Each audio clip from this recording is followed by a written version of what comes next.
Welcome to the deep dive. Today, we're plunging into one of the most intricate and really impactful conflicts happening right now. One that mostly unfolds, beneath the surface of what we think of as traditional war. We're talking about the complex, multidimensional shadow conflict between Israel and Iran. Our mission really is to unearth the most important insights from the sources you've shared with us. Think of this as your shortcut. A way to understand the struggle without getting totally lost in all the noise out there. We've looked at analyses detailing things right up to mid-2025, so it's pretty current, giving you a mosaic of perspectives. And while there's no officially declared full-scale war, what's happening is, frankly, just as impactful. It's fought through this complex web of proxies, cyber attacks, strategic moves. It's a lot. So let's try and unpack what this all really means for you. Right. And what's really key here, I think, is how this whole situation sort of redefines conventional warfare. Yeah. This isn't tanks rolling across borders between Israel and Iran. No. It's a deeply multi-dimensional conflict fought mainly through proxy forces, Hezbollah, Hamas, Islamic Jihad, also through targeted airstrikes, missile attacks, and extensive cyber warfare too, and of course the sort of deep political and intelligence operations happening constantly. That multi-dimensional aspect, it's so different, isn't it? Does that create maybe a different kind of strategic challenge for both sides compared to a conventional war? Like, is it harder to predict or even de-escalate? Oh, absolutely. It really does. The sheer number of players involved and all the different methods they use, it means there aren't really clear battle lines. Yeah. No traditional rules of engagement. Now, this allows for plausible deniability, maybe some calibrated escalation, but it also means the risk of miscalculation is always there. It's high. And that makes de-escalation incredibly tricky because you're never quite sure who's pulling which lever exactly. Right, that makes sense. So, okay, we've sort of outlined the methods, but what really brought this shadow conflict out into the open were some very public, very dramatic events, weren't they? Let's maybe trace those key moments. The Hamas-Israel war, October 2023, that jumps right out. Hamas launched that surprise attack, tragically killing over 1,200 people in Israel. And the sources we looked at show Iran was, widely accused of funding and training Hamas. Though Tehran denied any direct involvement in the attack itself. Exactly. And Israel's response, with strong U.S. support, was that massive military campaign in Gaza, which, as you can imagine, just shot regional tensions way up.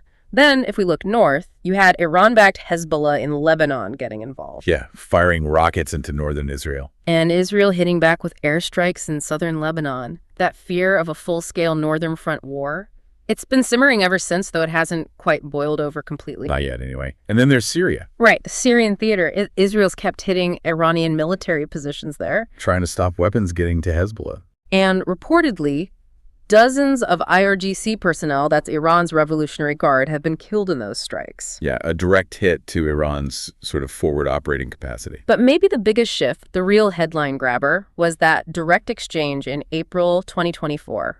April 13th, Iran launches over 300 drones and missiles directly at Israel. That was a first in history, wasn't it? It absolutely was, a major escalation. And that launch, it was clearly retaliation. Retaliation for what Iran said was an Israeli assassination of a top Iranian commander in Damascus just weeks before. But what was really remarkable about that night, maybe even more insightful than the attack itself, was how well Israel's missile defense systems performed. Iron Dome for the shorter range stuff, Arrow for ballistic missiles. They intercepted most of them. The vast majority, yeah.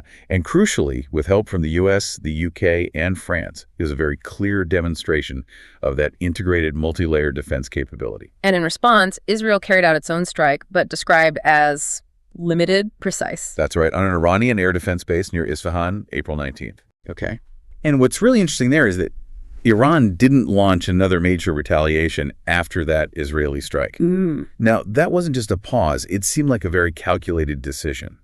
It really showcased a sort of precise calibration of escalation and de-escalation from both sides, actually. So it raises questions about deterrence, doesn't it? It absolutely does. Are we seeing maybe a new kind of strategic messaging, perhaps more pragmatic, even risk-averse between these two longtime adversaries? That's a fascinating angle. So the act of not hitting back could, in this context, be a stronger strategic signal than just escalating further. Precisely. In this kind of shadow conflict, sometimes restraint can send a clearer message about your red lines, your capabilities. Yeah. Maybe clearer than just uncontrolled escalation, which could easily spiral into something much bigger, much more unpredictable. Right. Okay. So while those direct clashes were very visible, a lot of this conflict really does happen in the shadows, doesn't it? Unseen. This is where the cyber and intelligence war comes in, the silent war. Exactly. And this is central to the whole thing. Intelligence and cyber warfare. You have Israel's Mossad, which has been linked over the years to assassinations of Iranian nuclear scientists, and sabotage, hitting key nuclear facilities, trying to slow down Iran's nuclear program. Then on the other side. Well, Iran hasn't been idle.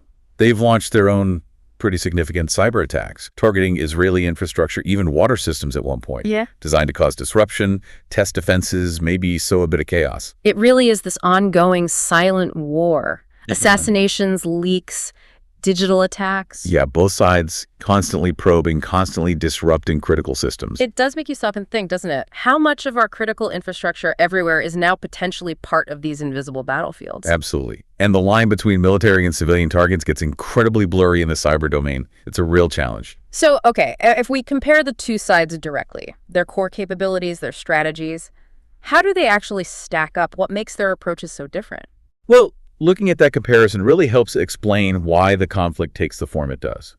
Israel, has this highly advanced military, very high-tech, heavily backed by the U.S. They focus on precision strikes, technological superiority. Their missile defenses, we mentioned Iron Dome, Arrow, they're not just cutting edge, they've been proven effective. Right, battle-tested. Exactly.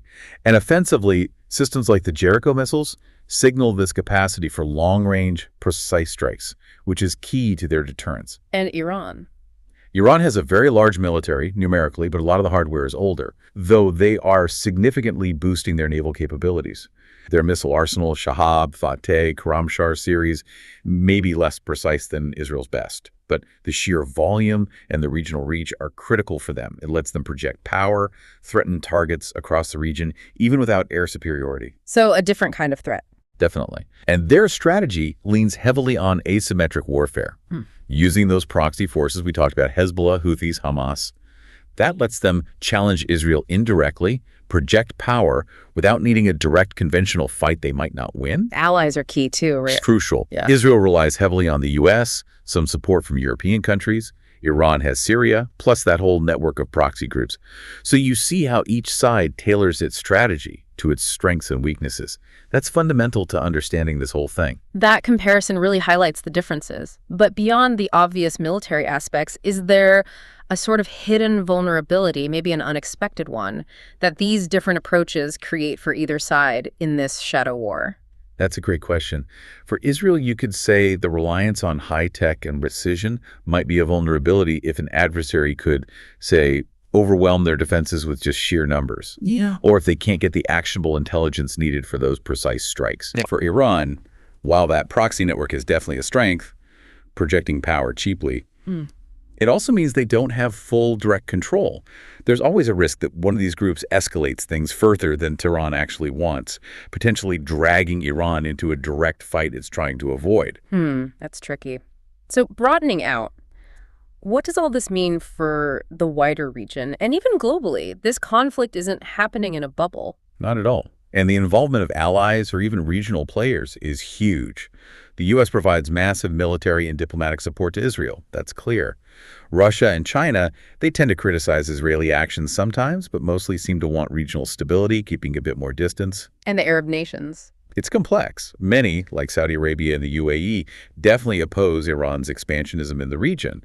But they're also in a tough spot. They often criticize Israel's actions too, especially regarding Gaza, because of pressures at home and across the Arab world. It's a real balancing act for them. And amidst all this strategic maneuvering, the human cost, it's devastating, isn't it? It's incredibly severe. Tens of thousands killed or displaced, especially in Gaza, southern Lebanon too. And the damage to infrastructure. Extensive. Hospitals, water, power grids, critical civilian lifelines are hit hard. Looking at the sources, is there one part of that humanitarian crisis you feel maybe gets overlooked sometimes? I think the long-term psychological impact, especially on children, often gets understated. The sources talk about the destruction, yes, but also the lasting trauma, the disruption to education, basic life. These things will have ripple effects for generations. It's like a silent wound that just keeps getting deeper. Yeah. So looking ahead then, are there any prospects for peace or even just dialing things back? Well, direct diplomatic talks between Iran and Israel, that's just not happening right now, off the table. Regional de-escalation, if it happens, might depend on a few things. Maybe progress on U.S.-Iran nuclear talks, but those are currently stalled. Or perhaps Hamas and Hezbollah feeling pressured to scale back their own operations, maybe due to internal issues. Domestic pressures could play a role too. Definitely. Economic or political pressures inside both Israel and Iran could force some recalculation. But the risk of things getting worse escalating. That feels very high, doesn't it? Especially, say, if Israel decided to strike Iran's nuclear sites directly. Oh, undeniably high. And the global consequences of something like that, they could be massive. You'd likely see oil prices surge, major economic impacts worldwide, significant cyber instability could spread far beyond the region, and just profound destabilization across the entire Middle East. It's a really dangerous game of chess. It really is. And it's a game where the board itself keeps changing, Yeah. The lack of clear red lines, all these different players involved. It makes it incredibly unpredictable. Okay, so let's try to quickly recap this deep dive into the Israel-Iran shadow conflict. What we've really seen is this multidimensional struggle far from conventional war. Those direct exchanges back in April 2024, they marked a significant new phase. And the whole conflict just keeps unfolding through this really complex web of regional and global impacts. Yeah, it really hammers home that to understand this, you have to look beyond just tanks and soldiers. You need to focus on these interwoven layers. The proxy fights, the cyber battles, the intelligence ops, they aren't separate things. They're all facets of this one continuous evolving strategic competition. So given just how intricate this whole shadow conflict is and the incredibly high stakes we've talked about, what do you think is maybe the most unpredictable element out there? Something that could genuinely reshape the power dynamics in the region? Maybe something we haven't fully anticipated yet? Something for you, our listener, to think about. Thank you for joining us on this deep dive.